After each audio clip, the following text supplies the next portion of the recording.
20% de bio en restauration collective en 2020. Telle est, ou plutôt était, la préconisation du feu projet de loi Alain, gentiment oublié après de multiples allers-retours parlementaires. C'était pas vraiment nouveau comme projet de loi, parce que pour rappel, le Grenelle de l'environnement, dans sa circulaire de mai 2008, prévoyait déjà 15% de bio dans les menus en 2010 et 20% en 2012. Pour l'instant, autant dire que les textes de loi évoluent uniquement sur les échéances. D'ailleurs, où on en est aujourd'hui. C'est pas si évident de le dire, mais on peut quand même s'appuyer sur une étude de l'agence bio qui a été éditée en avril 2016. Quand on regarde les chiffres, ils peuvent être un petit peu enjôleurs, voire trompeurs. Parce que si on veut faire preuve d'optimisme, voire de positivisme, on peut rappeler que, comme toujours, les bonnes intentions sont au rendez-vous.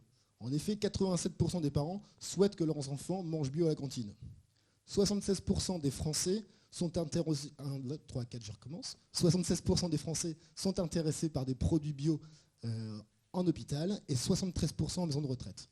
Et enfin, 73% des actifs voudraient pouvoir manger bio sur leur lieu de travail.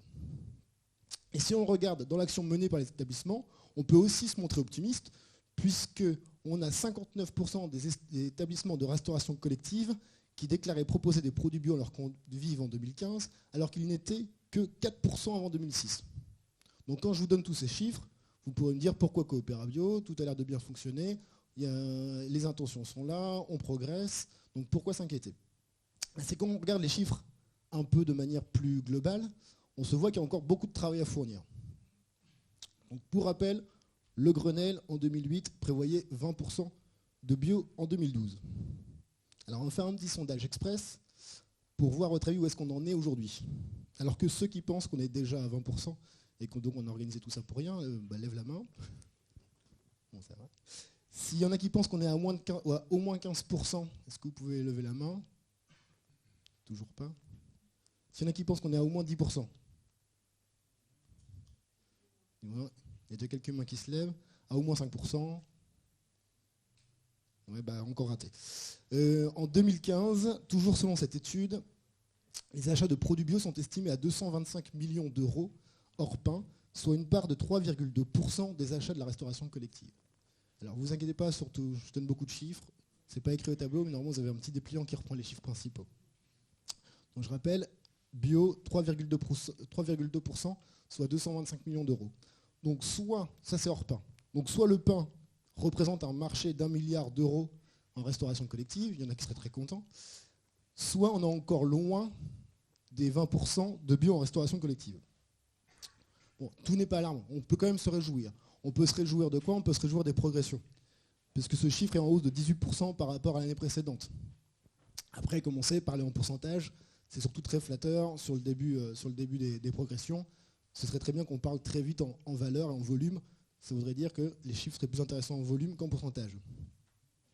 Sans vouloir aussi après retourner un couteau dans la plaie, l'étude aussi elle montre les progressions entre la moitié sud du pays et la moitié nord.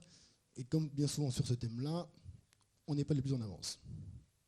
Donc voilà pourquoi vous êtes tous réunis ici, parce que les intentions sont là, la volonté de communiquer est là, les pouvoirs publics avaient mis dans les textes les orientations, les associations se bougent avec des résultats très satisfaisants, mais on voit encore une énorme inertie pour qu'enfin il devienne une évidence que nos enfants, nos aïeux et nous-mêmes puissions manger bio, tout simplement en allant apprendre, travailler ou simplement vieillir.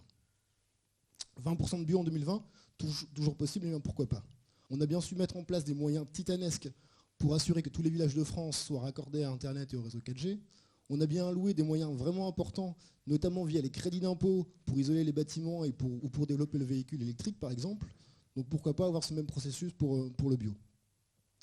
Et en même temps, ce qui concerne les questions qui nous préoccupent ce jour, on constate que lorsqu'un territoire se donne les moyens, notamment en s'appuyant sur les associations expertes en la matière, les progrès sont là.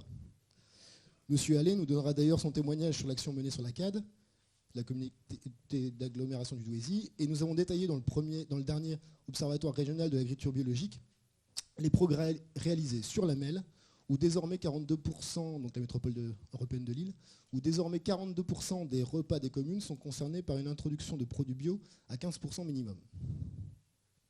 En tout cas, AproBio continuera à chercher des solutions avec vous pour parvenir à cet objectif.